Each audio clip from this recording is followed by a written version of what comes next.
You've just got to open your big mouth, don't you, Salene? What? You too scared of hearing the truth? Well, I'm gonna tell it to you anyway. I'm not taking orders from any one of you. In fact, as far as I can see it, without Bray, there is no tribe.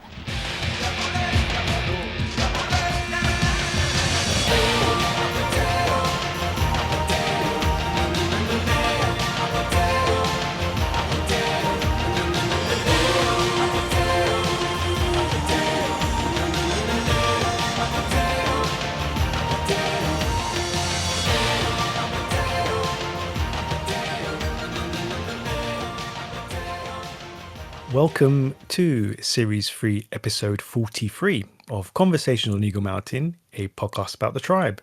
I'm your host, Lance, and joining the podcast panel today is Liz. Hello. And Maggie. Hey. With episode notes done by Matt and myself. So Series 3, Episode 43.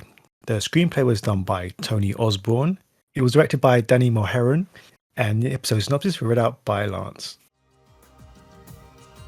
The Mallrats investigate Bray's disappearance, but not everyone is keen to get him back. Meanwhile, Ned's desire to provide for Alice sees him making demands of Ebony. Okay, so yeah, I thought let's just jump straight into a favourite subject of mine. Alice and Ned. So what have we got here? Toast got a bit burnt. No, it's great. Tea? Toast? Wildflowers? All I could find. Oh, they're great. Great. Look at me. I'm like the cat with the cream. Speaking of cream, there isn't any milk to have in the tea, is there? Couldn't find a cow. So panel, we have touched before on kind of the low self-worth Series 3 Alice has been written as, but kind of to me it felt like there was kind of shades, even if unintentional, of like this kind of emotional abuse, manipulative relationship going on. I mean, what was your take on this scene? Well, he definitely keeps love bombing her. That's for certain. Yeah. You know, I mean, I think we talked about last week that this has an abusive vibe to it, you know, and that it swings the pendulum of regular abusive behavior. These outbursts, violent, awful words being said, awful treatment, whether it's emotional, verbal, you know, whatever, it's abusive. And then it swings right back to love bombing, you know, and so I'm not surprised that that's the vibe you're getting because that's all I see. It's really sad. How do you burn that many pieces of toast? I get a couple pieces, but I think you get the hang of it after a while. And why would you serve the burnt pieces? Like, how do you burn every single piece of toast and think that that's what you serve to somebody? You know, if you're older than 7, I'm just trying to figure that one out. Are we certain he is? He gives her tea, and the flowers are hanging in her tea. Like, Yeah. she had to pull the flowers out of her tea. That's how. It's those little details that make you wonder how much care did you put into this presentation to me. I know it's supposed to be like, oh, look at that. He tried. He gave it his best. And I'm like, that's his best? That is his best? Mm-hmm. You know what? He can have it back because I would rather not have that because that looks so low effort and just my bare minimum for you. That's what you're worth to me, my bare minimum. But you'll appreciate it because no one's done anything for you. You know, like for real, are we supposed to be like, oh, this is so touching, breakfast in bed, he loves her so much, it's like, and you see the actual effort that he actually puts in, is like, really, writers? Like, I don't get it. dude, bring me a bowl of cereal. You know what I mean? Like, you might as well, Right. yeah, something edible. You couldn't even get my tea right. Again, my plants were hanging in the tea. Like, come on, you know, you could have just brought me a cup of tea. That would have been a nice thing to wake up to, you know. But I don't know. There's something about this whole presentation that makes it look even worse than if he'd only done one small thing, like brought her a flower. Good morning, precious. Or here's a cuppa. I thought you'd like something hot to drink as soon as you woke up, or whatever.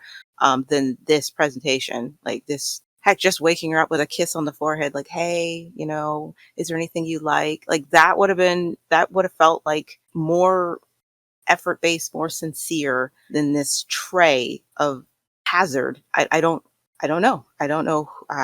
But again, I guess it makes sense for Alice to be like, oh, he tried. And I'm like, did he though? Bare minimum, if that, Yeah. not even. Yeah, not even a bare minimum. It's just No.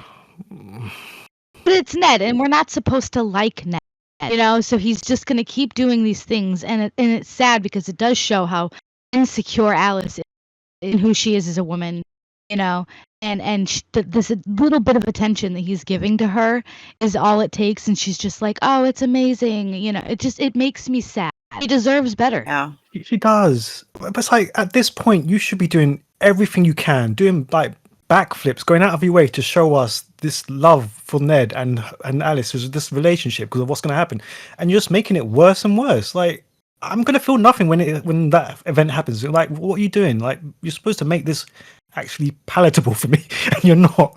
And it's like, if the point is that Alice has put her love in the wrong person, if that's the lesson you're trying to get across, it still has to have a point. With Zandra and like Lex, for example, it was very clear that the narrative was saying about their relationship, that Zandra was putting her love into the wrong person. And there is a consequence to it when he finally truly lets her down. But the story allows it to continue and carry over as Zandra has to sit with those consequences. She has to learn something from it. She grows a little from the experience. So it's like, okay, I got the point of showing young people this. It's cautionary tale. With Alice, it doesn't feel like there's a point. We're just torturing her for entertainment's sake, and nothing comes of it.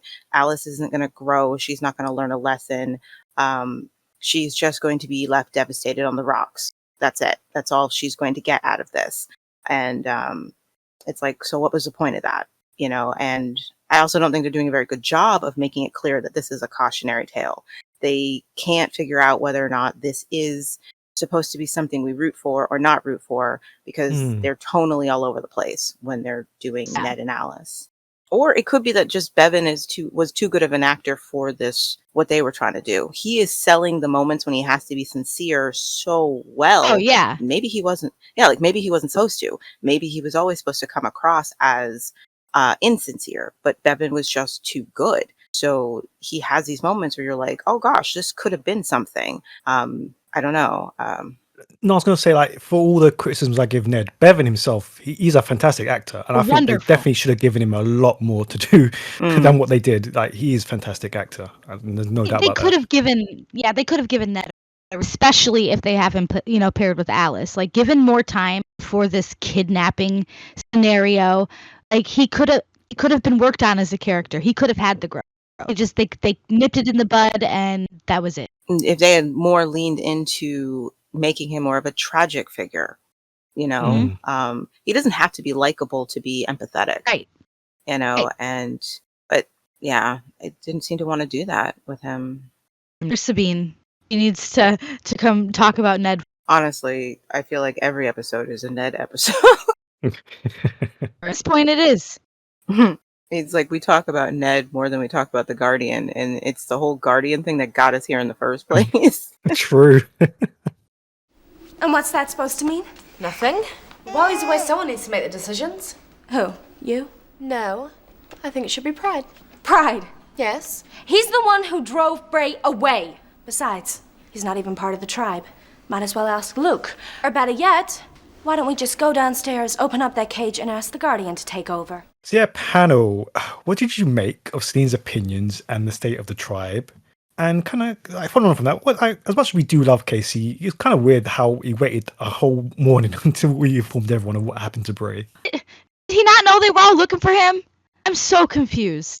The whole thing is Selene, She's got some good points, though.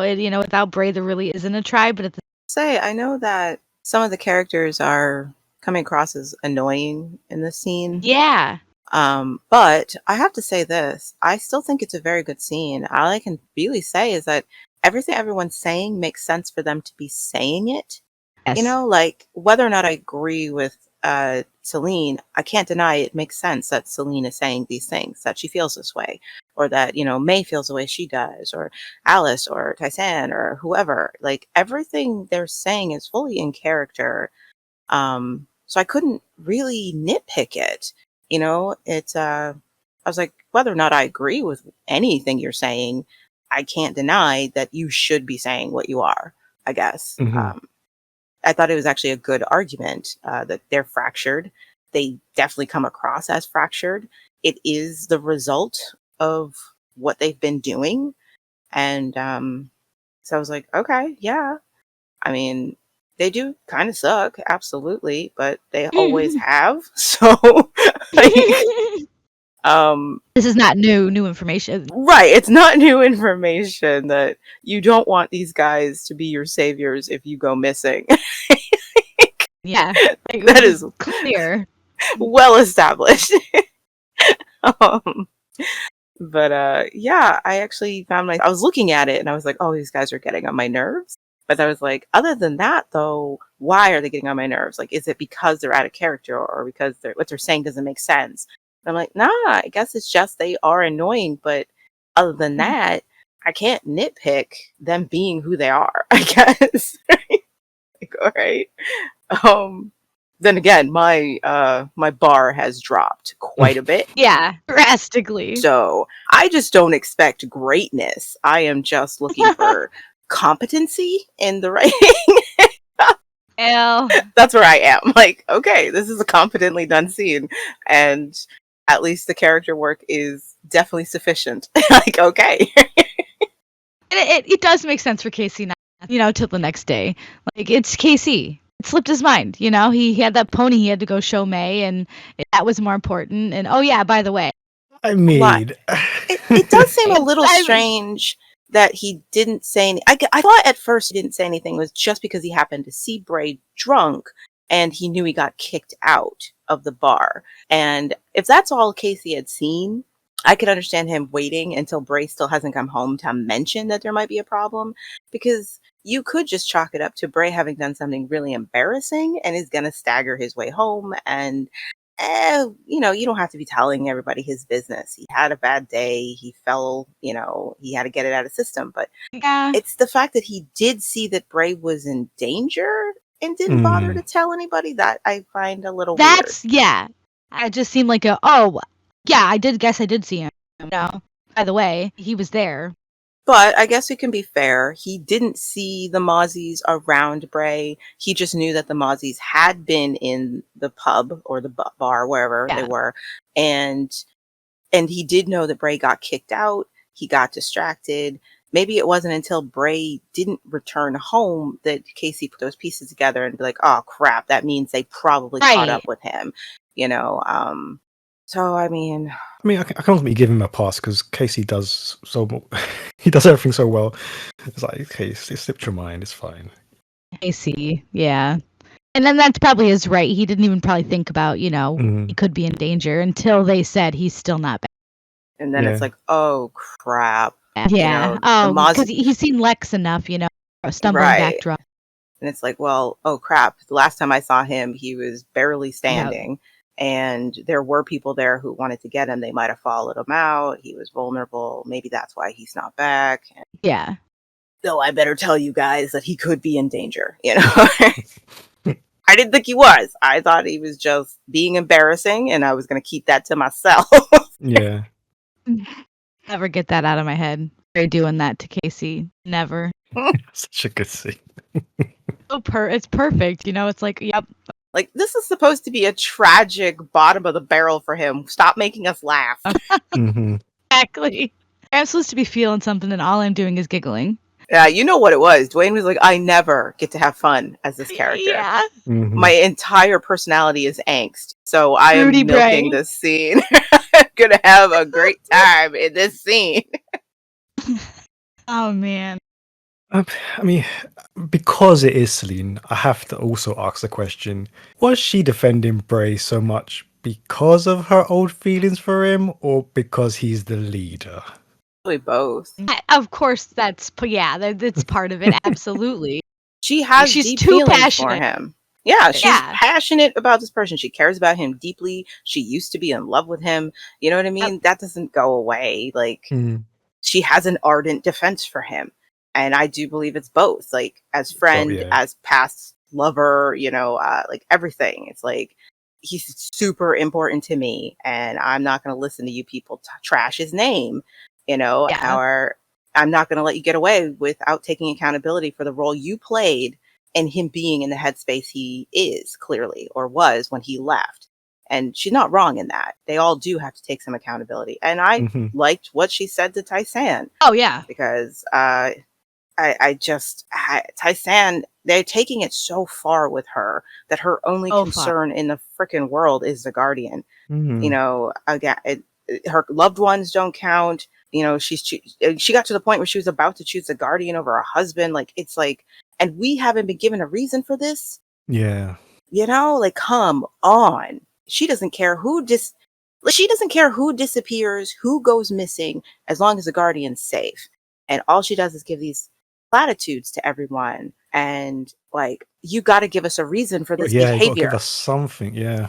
You got to give us something so that we can at least, we don't have to agree with her, but we need to at least understand why she is so ardently defending this sicko. Like, come on. You guys weren't close for that. All life is sacred. They weren't close for that long. I'm sorry. They weren't. Their relationship was pretty icky for most of it before she started feeling sorry for him, you know, and then she turned the empathy up to 11, you know, and I'm like, you need to give us a reason for this, because she's literally discounting her leader at this point, doesn't care what's happened to him, because the only thing she cares about is the Guardian.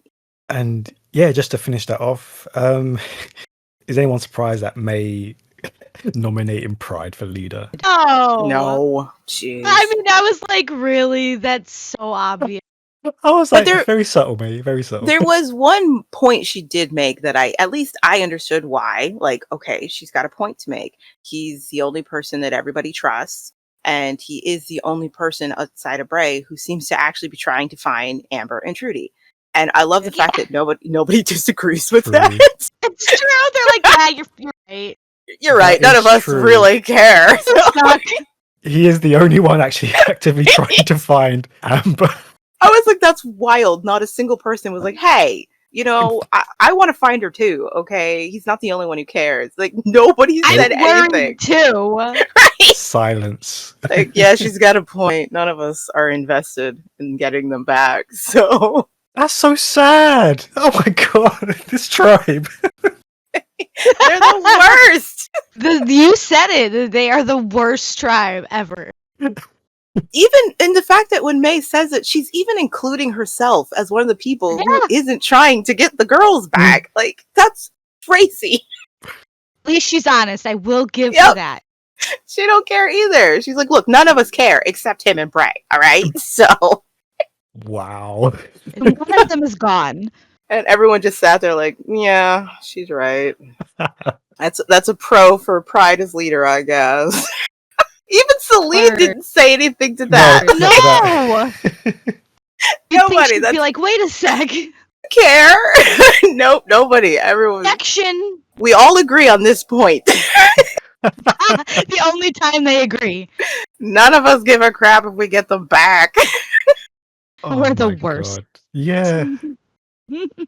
Where's season 1? Come on. Keep the dream alive, my butt. What dream? And it's so crazy after everything these guys have gone through that they were closer when they first met. Yeah. And had no reason to really trust each other, but they had to put their faith in somebody, anybody, you know, if they were gonna make it, they had to make it work together. And you watch them struggle, these young kids doing that, putting hope above everything. Even they had every reason not to hope. And yet here, after everything they have gone through, they aren't closer, they aren't stronger. They're more divided than they have ever been, as if they had never come together as a tribe. Yeah, that's the thing. The things they have been through, how is the bond so loose? Like, how has this happened? They almost all died together. Yeah. Died together. Like, left the whole city together, find the antidote together, fought the chosen. Like, they've done so much together. Like, they've lost loved ones. Like, they've buried loved ones together, and it doesn't matter. It's None like of this matters. It's like having an apartment in a complex. You really love the apartment, but you hate the complex. But geez, you're never gonna find a great kitchen like that again. And rents are so high, so that's why you stay in the complex. Even though you hate it there, you hate all the rules, you hate your neighbors. That's how they behave. Like, I just have a really good flat in the mall, and I'm never going to find a place as good. So I'll put up with this awful neighborhood and the people who live here. That's how they behave. Yeah. I got a sweet deal. I got rent control, man. I'm not going anywhere. So sad. Really. Mhm. Nobody's looking for Jack either. They were like, he left. Who cares? He left. Well, what? No, none of us missed him anyway, so Oh well. that's how they're acting. We're glad he escaped, but poor Jack. These people don't deserve you. No, they don't. Just go be happy, Jack. Please. Mm-hmm. I'm so sorry you left the way you had to. Yeah, I'm sad you left with a heartbreak, but trust me. You are better off. Yep. Joy and prosperity will come to you as long as you stay away. Don't ever return. Don't ever return. Go back to that chosen chick who knew how to cook. Yeah. So, amid all this chaos, Ebony quickly takes over. Let's just calm down. We need to find out what's happened to him. Agreed? So let's get on with it. Lex, Pride, can you get to the casino? See if you can pick up his trail. Sure. And the rest of you, we need to tighten up on security. Make sure the Guardian's kept shackled. I mean, panel, Ebony's scheming. Okay, what did you make of all of it? She's so good. Well played. Yeah, she's so good. She's been playing the long game. Yep. Now she's like biding her time, waiting for the perfect opportunity. This is it. She has been reading the rooms. We haven't seen her scheme like this since season 2. I am proud to have her back. She slid in there so smoothly, and it was like her at her most subtle. So smooth, yeah. You know, like just because nobody, and I this is one of those times where I cannot blame them for not suspecting anything. Yeah, because she is just so smooth about it. You know what I mean? Like she knows she's being real good of knowing when to keep her mouth shut and just exactly what she should add to the conversation. Nothing about her is suspicious. The only thing that's suspicious is that you should know her. That's all I can say. Like that's the only thing you've got to go on is your history with her. Yeah. Yeah, you know. But her current behavior, there's absolutely nothing suspicious about it. And and of course, we know these kids never learn anything, don't remember anything. So, of course, they aren't going to be like, hey, but this is Ebony. We have a past. We know what she is capable of. Keep an eye on her. So I'm like, this works, you know, because they're idiots. And so she's not, her cleverness isn't because everybody else was dumbed down. They actually did the work so that she could slide into this and take advantage of this chaos in a believable way. And I was like, well done. I was like, go for it, Ebony. Take what you gotta do what you gotta do. Let's shake this up. I'm bored. Let's go. Pretty much, yeah. All of this nonsense. I'm done, you know, it's like, okay. I'm excited to see what she's got planned. I even love the cleverness of putting Lex in that position. She chose the right person. She knew that, you know, bless Lex's heart. She knows his limitations, what he's capable of, what he's good at, and that this will be hot garbage. She knows that. But she also knows to flatter his ego, give him something to do. It's distracting.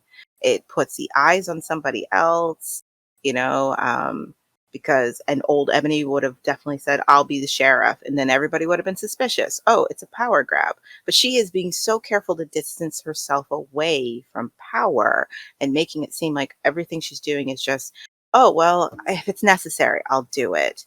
I don't want to be magistrate, but if you can't find anyone else to do it, I'll do it. You know what I mean? Like she's being real clever about putting her hands up. Like, I don't want to be power. I don't want the power. Remember, I followed Bray through the whole rebellion. I'm not trying to take over. You know, I just want to make sure things get done.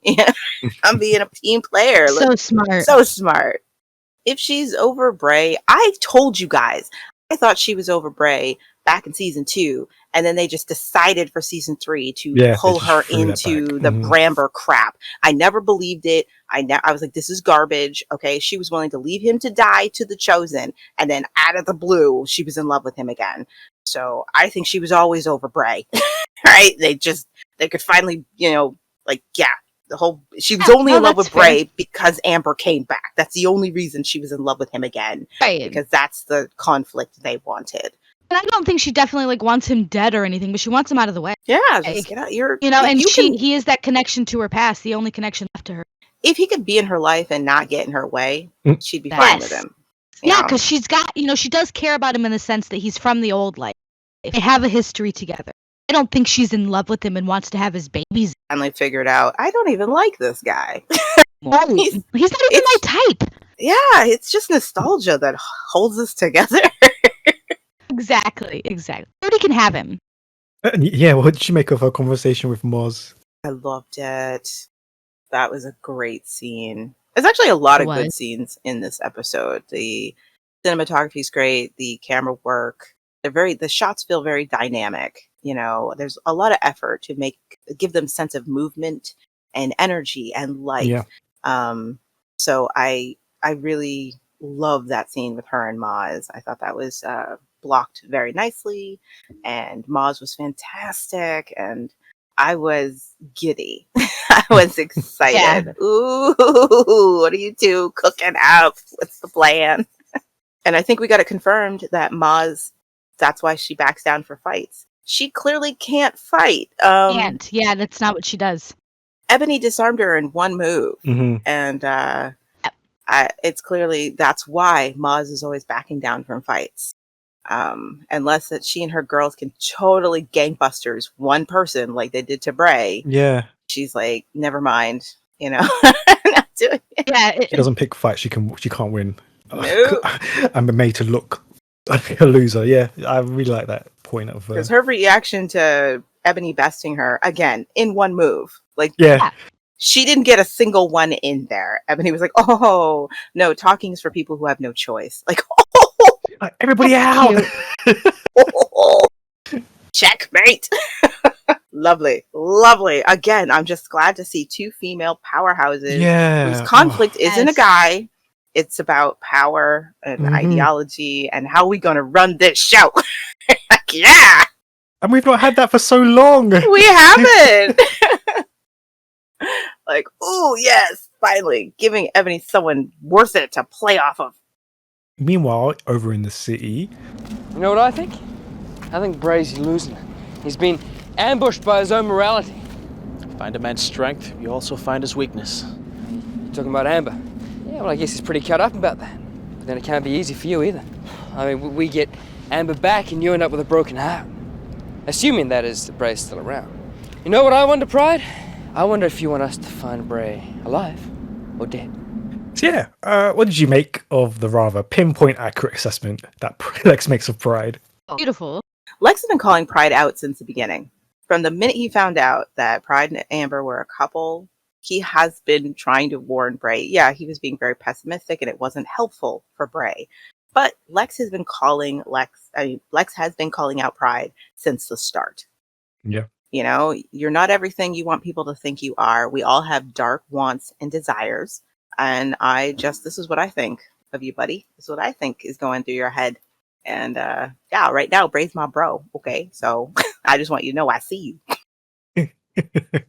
So it was nice. It was a nice, astute observation for Lex. Yeah. And it didn't come out of nowhere because, again, he has always been suspicious. Pride's interest in Amber and what that would mean for Bray, and constantly trying to warn him, dude. Like, do not discount that connection, man. He's going to be a problem for you. Let's murk him. I mean, good on him to use that, to agree to be his deputy. I was like, okay, yeah, that's good. That's good. You see him, and now he knows you see him. That was nice. That was a nice move, Lex. And we can use our network of informants to get Amber back. He's like, oh wait, yes. I love that scene between them. It's probably my favorite scene in the whole episode. Them walking through that train yard.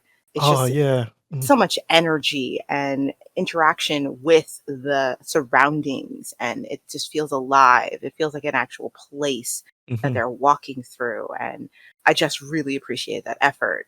Even the color grading, it looked great. Like somebody cared when they were framing that, and the Steadicam pulling out on them, and them they were able to move around within the scene. Well done. Loved it. I mean, I didn't put it in the notes, but like, anyone had any thoughts about them entering the casino? I guess I I guess it was fun. Like, I thought it, that young woman, she made me giggle a little bit. I Like, was gonna say, what was she supposed to be there? But I don't know. I don't know.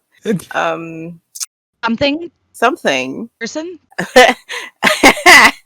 But there was something about her performance that made me giggle. It's like someone told her, "You have 60 seconds," and she was like, make it count. I'm leaving my stamp," because her performance is very campy, over the top. I have photos. Really? Like, what? Do you though? How? Oh, sure. She's got photos of this guy giving information to the Chosen. I just giggled at the way that she held on to Lex, like she was hiding behind him but trying to act tough. Again, I appreciated the continued lore of. I mean, granted, we could have used it during the Chosen occupation, but whatever. The continued lore of people who've worked with the Chosen, and that, people have an opinion about it. So we've already seen a Chosen who took up with Pony Joe's group, and he's now talked down to because he's just happy that somebody didn't try to stone him. And so I at least appreciate that, even though it's a little too late. It's a bare minimum of addressing the Chosen, but. Before we get into it, does anyone want to talk about Ellie and Luke? Well, maybe if you did something about it instead of just moping around in here all day. What? Go out? Is that what you want? Yeah. Maybe I'll take a nice stroll down one of the city streets or along the beach. Don't! I will only say that once again, like Luke, Ellie has done everything to try to make this relationship work with you. Every time she has made some suggestion that would make it possible for you to be together, or for you to be safe, you have poo-pooed every single idea. She tells you to run away so the mob doesn't get you. I can't run away without you. She's not willing to leave with you, which made perfect sense. And so you're like, no, you emotional blackmail her there. If you don't run away with me, I'm going to stay here and take my comeuppance and everything. I'm trapped in this mall. She's like, I need to get out. I just need to go for a walk. It's hard to be in here, especially with everybody giving me the side eye, and I feel bad about Jack. Let's go for a walk. I can't go with you for a walk, Ellie. Everyone, I'll be killed out there.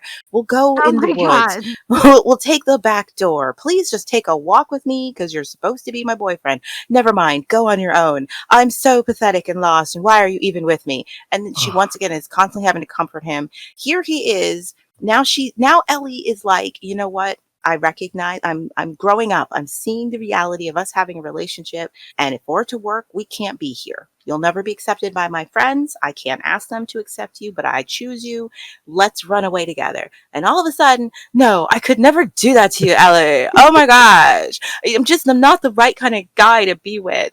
Oh, is that what you want me to do? You want me to go out there and get killed? Like, oh my gosh. It's so overdramatic. Emotional abuse he is putting Ellie through.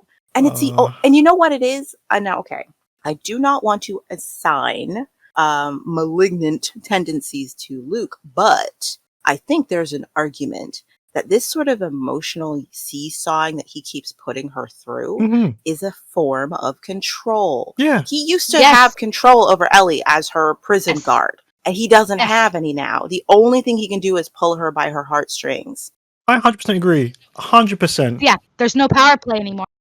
And this is how he can control her. So yeah, that's what I think. And I'm getting tired of it because this girl gave up everything for you. She could not have made it she couldn't have made a bigger statement that she chooses you. She loves you despite everything. Give a little back, Luke. Okay?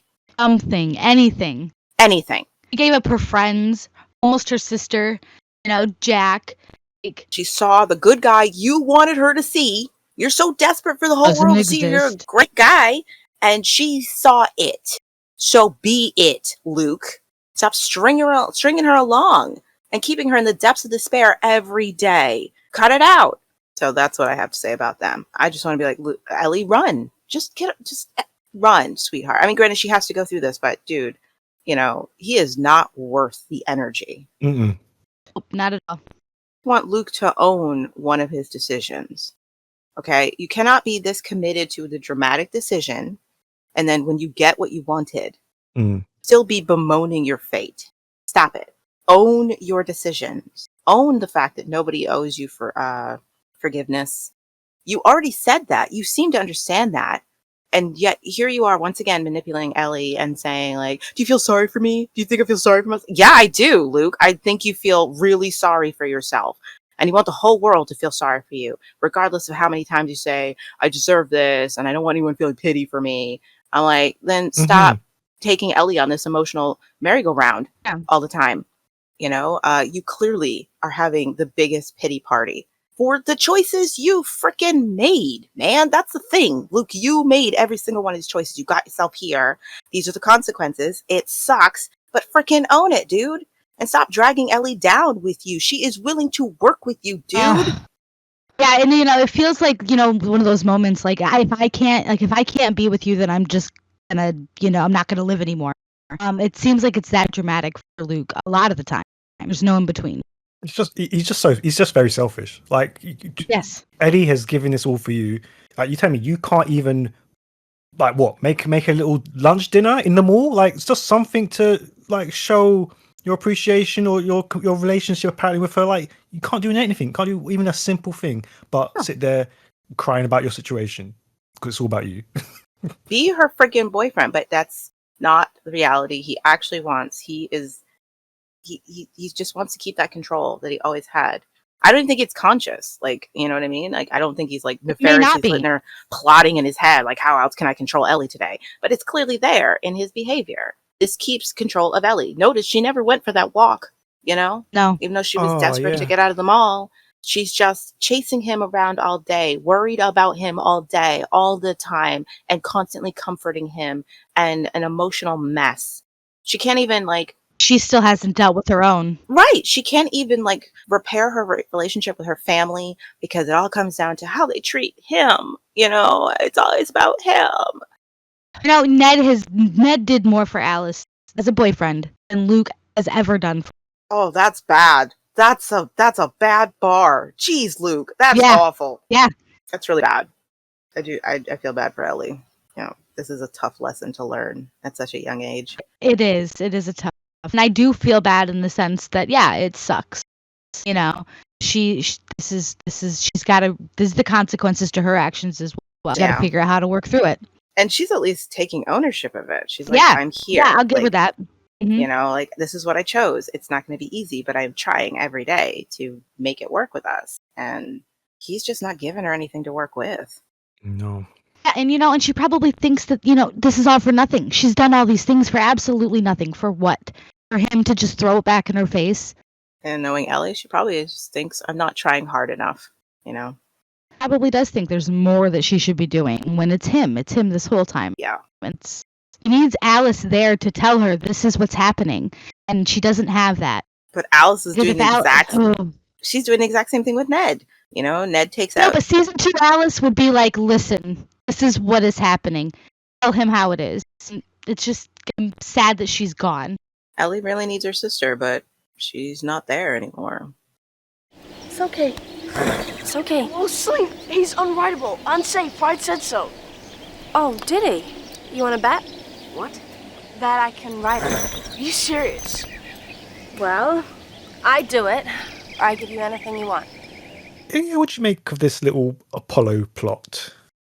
Aside from the weirdness of everybody suddenly always being outside in the backyard of the mall. I knew there was a backyard. I didn't even know.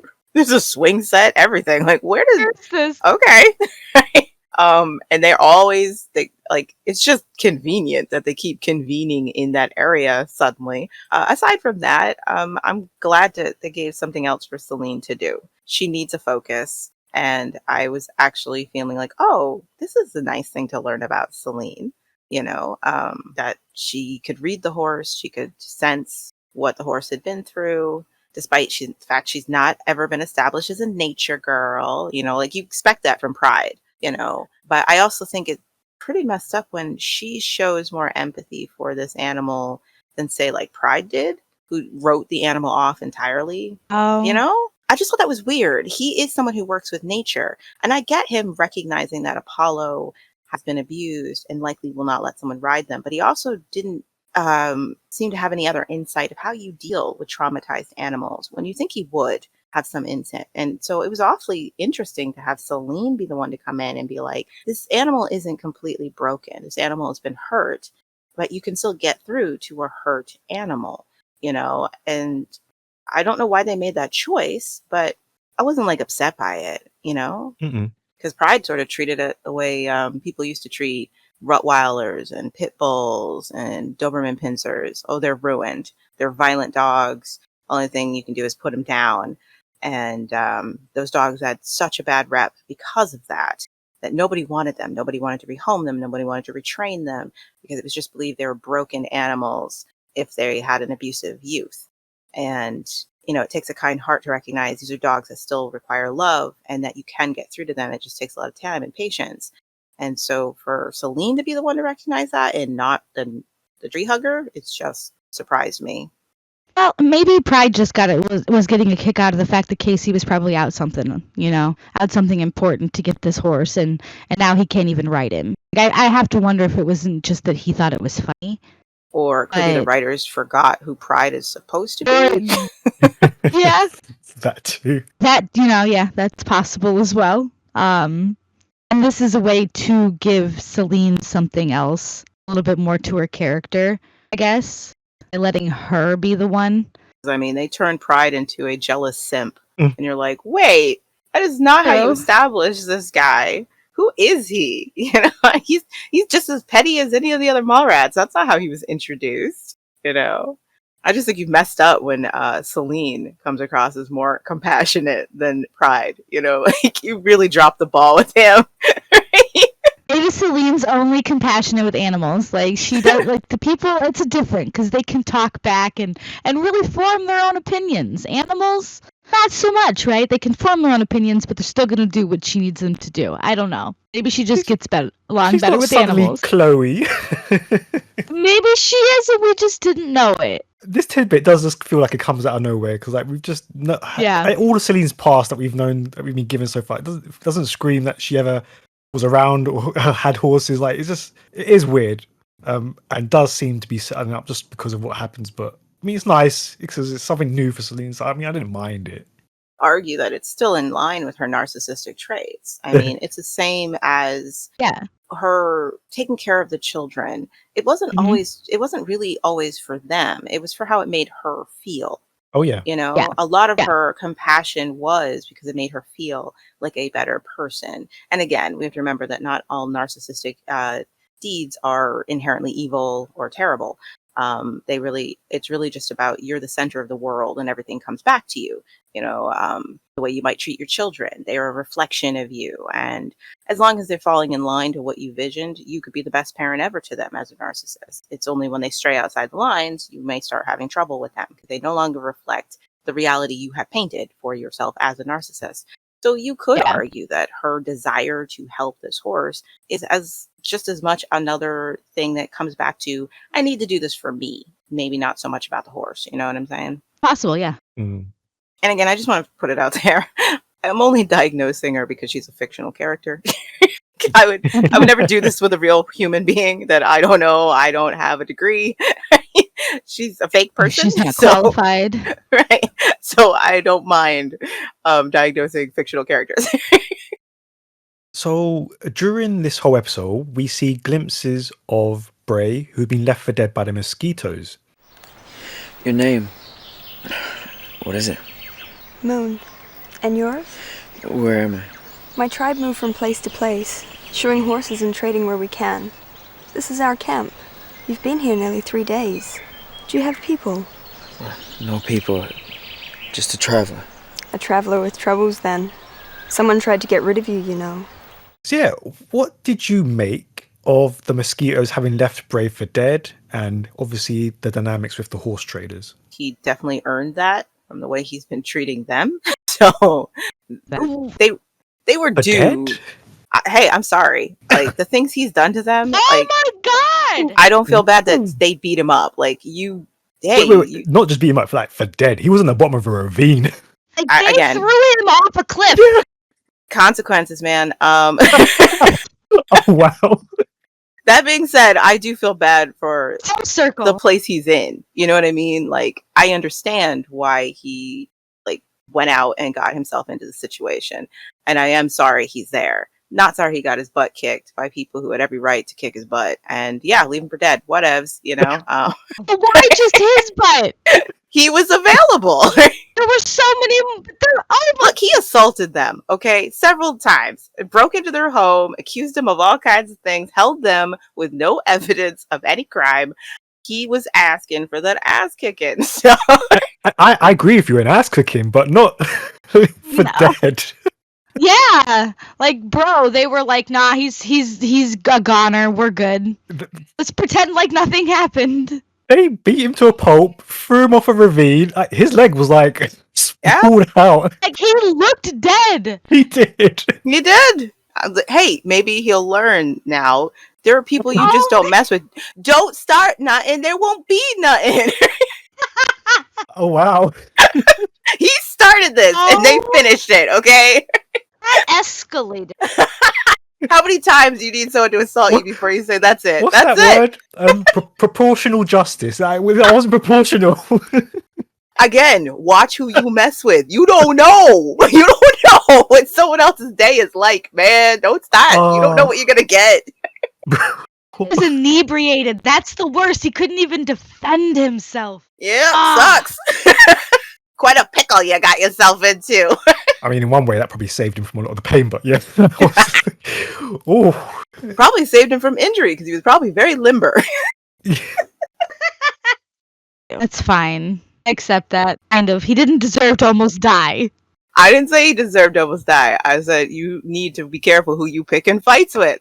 You got and he was picking them fights, all right? Yeah.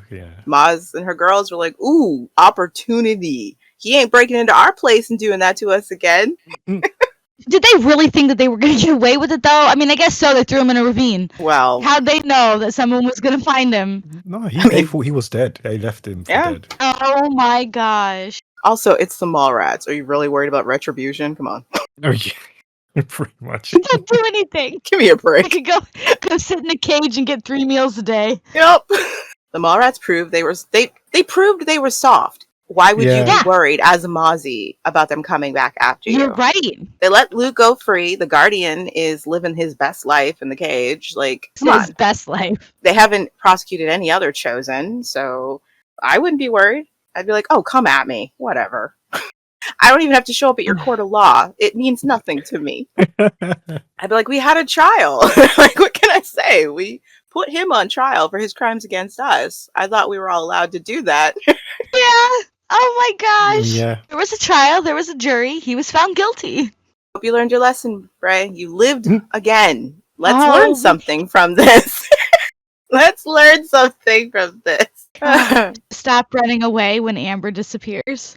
They were only there for like 5 minutes as overall screen time, but we got quite a lot of dynamics between the horse traders, Pony Joe and Moon. What did you make of them? It makes me worried for Moon. Pony Joe is... Absolutely. Pony Joe. Oh, there's something just unsettlingly aggressive about him. And the way he talks to her. Like, this is the way you talk to the woman you want to be with? No wonder she don't want to be with you. Out. Man, I'm like, girl, I think she was trapped. Blink. She clearly needs help. I mean, why do you think she latches onto Bray the way she does, you know? Right. Like, she's looking for an out. Please, somebody rescue me. Take me with you. I need a shelter. Like, desperate to escape. Yo. Blink twice. He's scary. I wouldn't want to be trapped in a tribe with that guy. No. And feel like there's nowhere I can go. You know what I mean? I mean, they just let Chosen members in, like nothing. Not true. And they mistreat their horses, apparently. Yeah. And think it's funny. Yeah. No. Pony Joe can go. Pony Joe should have been at the bottom of that ravine, okay? Yeah. I should have just grabbed him and threw him off right there. Just yeeted him off the cliff. I wonder about that scene where Bray, comes to, says she's beautiful, then basically passes back out, and then later tells her that he doesn't have a tribe, he's just a wanderer. I'm wondering how much of that is protecting himself or either running away from his reality. Yeah. Probably both. A mixture of both of them. I was pondering this question because I was going to propose it to you both. Yeah, I think it's a mixture of both. I think part of him has accepted that he ain't gonna see Amber again. Like they're gone. So it's partly that, but also partly protecting himself because he doesn't know who these people really are. That's what he gives. Himself and the tribe. Yeah, he's like, oh no, I'm just a traveler. So but I think it's definitely a play on both. Which is probably the smartest move he's ever made. Yeah. Especially considering he almost just died. And he's concussed. Yeah, I know. that's a very smart move. Isn't this like his 10th concussion? He doesn't remember. Maybe he has amnesia. He's a better person now. That was smart. Guy's had like a dozen TBIs. You know what I mean? Like seriously, this is bad. They really need a smart move. Yeah, you do. You need a CAT scan. I am concerned. Like, how much do you remember, Bray?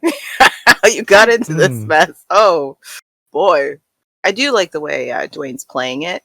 I think he's playing it with just the right amount of shame and yet still just utter desolation. Like, he's embarrassed at his behavior, but at the same time, it's like, what else am I to do? You know, I have nothing. I've lost everything. And I literally can't crawl out of this hole to see any light. You know, I am just here. And while I wish I hadn't behaved the way I did, there's nothing for it. I have nothing, you know. And I thought Dwayne pulled that off really well. Yeah. That tiny hint of caution and maybe he does feel like he's no one and has no one. If he truly believes that he's never going to see Amber again or his child, like this future that they were going to have together. Maybe he does actually feel, I don't got people. I'm just a wanderer. I got nothing, you know? Yeah. I'm nobody. I don't want to be anybody without her, without that. Sick of trying. I'm tired. Yeah, no, that makes sense. Now Moon's lucky she escapes. Like she does. Clutches of the Bray. Yeah, like Moon, I get it.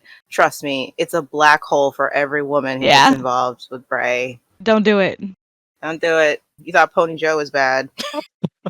It's not Bray's fault. I'm just saying that will be your fate. It's not. Yeah. Like it's not his fault. He's not intentionally doing this, but he will drag you down. It just happens. It's in the stars. You know, the gods cursed him. So. And Sabine couldn't be here today, but I will read out her comment. She says, clearly, dark-haired women in white are Bray's go-to when he thinks Amber is lost to him forever. Exactly, yes. Oh, man. Not wrong. Come on, that can't be a coincidence. Come on. It's not. There's no way. The white lines on her forehead and everything. I was wondering about that when Sabine brought it up. Like, that must have been a conscious choice, right? Like, yeah, it had to have been. It's reminiscent of Danni's braid across her forehead. Just the fact it's hard to find hair that dark, okay, and that texture and everything. So I mean, what are the odds that he is found once more right after feels he's lost Amber by a young woman with these specific looks wearing this specific color? Come on, like. Yeah, no, there's no way. How do you? Is there like a story you were missing in his? Yes, I'm like. I remember thinking this should have been Danni, you know? Yeah, I was just about to say, was this supposed to be Danni? And she's like, I've been caught or started over in a new, like... Give them some freaking closure. Maybe somebody actually had that as a plan, but for whatever reason, you know, it didn't work out with Ella, and so somebody decided to play at the, I don't know, the image, you know, bring it back, you know? Because I think it's such a coincidence that obviously we get that scene at the end when he's taken away by the technos, and guess who's there? It's Moon again. Like, was it supposed to be Danni? Like, it's just odd. I think that was just lazy. They didn't have any shots of Dwayne, so they were like, let's just replay this. Yeah, let's just use this one. They might have, yeah. Yeah. Such a cool idea, yeah. What if it was Danni? I mean, if it was meant to pay homage to her, kudos. I actually do appreciate them paying homage to it, because what are the chances that he would end up like that? But I can't believe it was an accident. Like how little do you have to care about your own series for that to be an accident? Yeah. Come on. Yeah. Okay, cool. That brings us to our final thoughts of the episode. You asked for something special. I hope she likes it. Oh, she will. I'm sure she will. That's just for starters, right? Of course. I want to see plenty more of this, Ebony. Plenty. Oh, believe me, Ned, you will. But hey. Patience, okay? All good things come to those who wait. I'll wait, but only so long. I mean, panel, this is okay. I'm not gonna lie, this annoyed me. Like, he gets a simple ring from Ebony, and like we're supposed to believe that this former slave trader can't get his hands on any goods. Like what do you make of this whole arrangement and story? I don't think he is an actual former slave trader. I think Pride was his first, and it didn't pan out well. I think they saw him, and he was like, "All right, let's give this a shot." And What? I buy that. I totally buy that. He'd seen people trading slaves, he'd been aware of it. And then Pride fell into the lap and he was like, I'm going to give it a go, I'm going to try it. And he's terrible at it immediately. Negotiations completely fall flat as soon as they start. So yeah, maybe he doesn't have any real experience doing it. He tells Alice himself that he's all bravado, he talks a good game. So, and I mean, we haven't seen Ned use a single skill. Nothing. Of any sort in the time we've known him. He's just all bluster. That's all he is. His only skill as, I guess, love bombing someone into thinking he's a decent person. I don't know. Like, that seems to be it. And so, yeah, maybe he wouldn't be able to go out there and find anything. He wouldn't even know where to go to do it. He likes to pretend he can, but it doesn't make any sense that he's all talk. He'd need her to do this. If he wants to get Alice a simple trinket, like, you couldn't have worked out how to do that on your own? You need her? Like, come on. Wouldn't you expect something bigger from her? Like, seriously, dude. Like, really? This is what you can't get? Like, for real? Did you see Andy and Tiny can get this for you. Yeah, like, did you see the picnic Casey was able to put together for the two of you within hours? Thought of what Alice put together for him and then that breakfast. She created a vacation spot for the two of them. Yes, it was beautiful. And he doesn't even ask for anything specific from Ebony. Just, I want something for Alice. Like, it could be anything, a t-shirt. Like, dude, put some thought into this. You couldn't do something for yourself to get her something. Convince us that you actually love her and are desperate to keep her. And it's like, do something that does service to the acting job that Nevin is giving this. Because the way Bevan, he is playing it like he is desperate. Like, I do love this woman. She makes me feel these things. Like that moment with them in the woods, which gorgeous picturesque shot, by the way. Absolutely gorgeous. And look at Bevan when he's about to try and confess to Alice what she makes him feel before the bee, disrupts his train of thought. He is selling his love for this girl, but nothing they've written for him to do is complimenting it, you know? And so it's like, they could have used the scene to really show what he's willing to do for her, but it keeps falling flat. And I guess I just like that he thinks he has the upper hand with Ebony. Like, dude, has it ever occurred to you that she could literally just, if she gets annoyed at you, she could just tell everybody what you did and very easily sell you down the river? Like, she will spin a tale. And they'll She was believe just her trying to gain control of the situation to get them back. Like, yeah. Or even just deny how long she's known. You know what I mean? She can do it. Right. And why are you acting like you've got control? I do love the idea of the Guardian just sitting in the cage listening to this all this conspiring. Like, oh, wow. These guys. Wow. And they thought I was bad. Jeez. Cheers. Can somebody change my diaper, please? Oh, God. I mean, I do appreciate that at least the whole farm angle gives Ned something to be doing for actually holding the Guardian. It gives an actual reason behind actually the whole extortion angle. That actually makes sense now, that he was going to help rebuild the farm for Alice. So at least it's something. Wish that had always been his goal. Yeah. Like, not the farm specifically, but that his goal with kidnapping the girls so that they would trade the Guardian was always because he wanted to get some big score out of it, rather than his hatred of the Guardian that doesn't make any sense, his wanting justice or him just wanting revenge. None of that made sense as a motive for Ned. And it was very clear he didn't know what he was going to do with the Guardian in the first place, because Evan even asked, what were you planning on getting out of this? And he doesn't even have an answer. So we're denied motivation for this action. And now he does have something he wants, but it's like he should have always had a big score he wanted. And it's like, oh, his love for Alice, he's changed his mind as to what the big score is he wants. Before, it was something for him, something selfish or whatever. Like, that could show some character growth for Ned. Like, in the beginning, he was like, I'm going to trade the Guardian and make my life better, blah, blah, blah. But now that he knows this is something Alice wants, he's willing to trade his big score just to make her happy. That could have been something they did, but they didn't. So That is not how it happened. Nope. What is with that ring? I'm sorry. That golden green ring. At least she loves it. Yeah. But then again, she also That's loved all that matters. She loved breakfast. So clearly, Did she know, or was she just trying to make him feel better? Like, He was oblivious. He didn't even care. He didn't even care that it was bad. So he had to have loved it. That's sad. He was trying his best. His best sucks. I don't want his best. Is not good. He can keep his best. No thanks. Oh, you know what I really hate? There's this one moment where he is telling her how much she's changed him.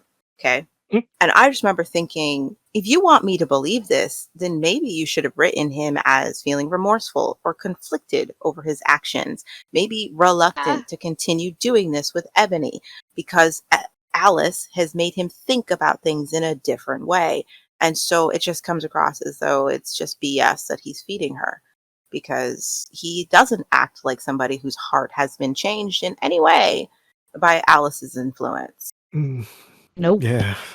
I don't know. Maybe Alice liked the ring because it often signifies a form of commitment. You know? Maybe. Like, oh, wow, that's how serious he is. He gave me a ring, you know. Yeah. Rings are so important. Doesn't matter if it's, you know, some people would argue it's butt ugly.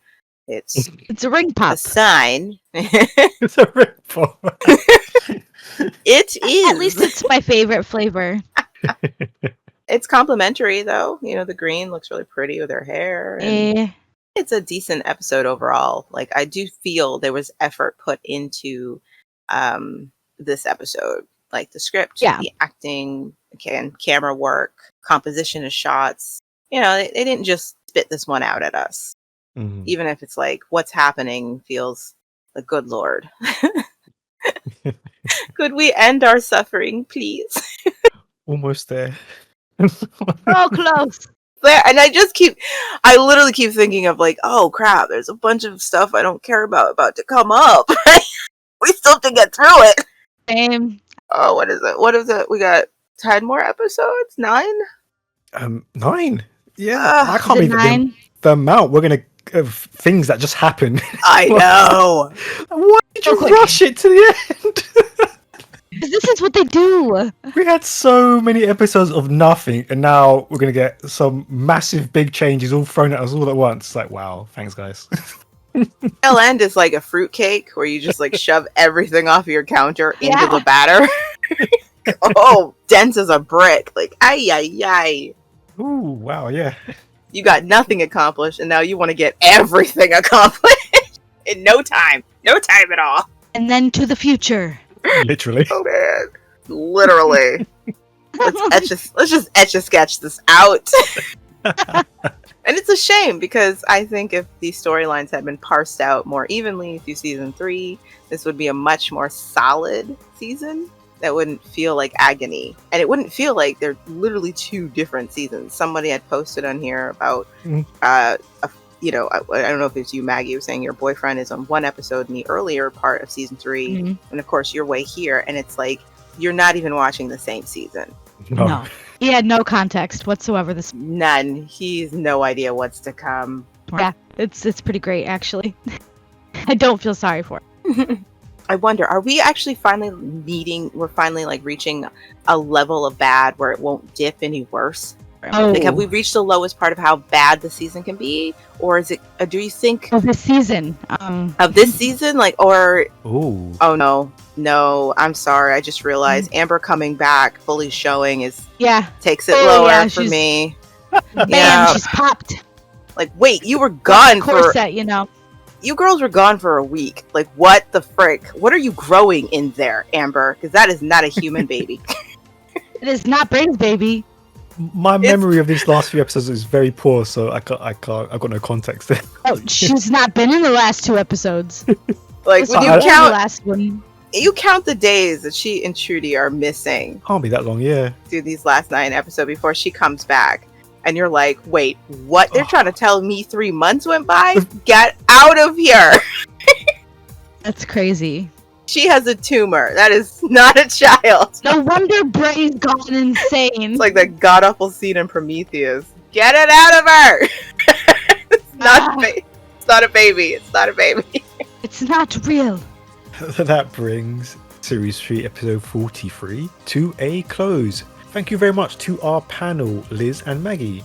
And if you'd like to take part in a future episode of the podcast, or to even send us a message, you can contact us via our website, Facebook or Instagram. Just search for thetribe.co.uk or Conversations on Eagle Mountain. So we'll see you next time for episode 44. Until then, bye. Bye. Bye.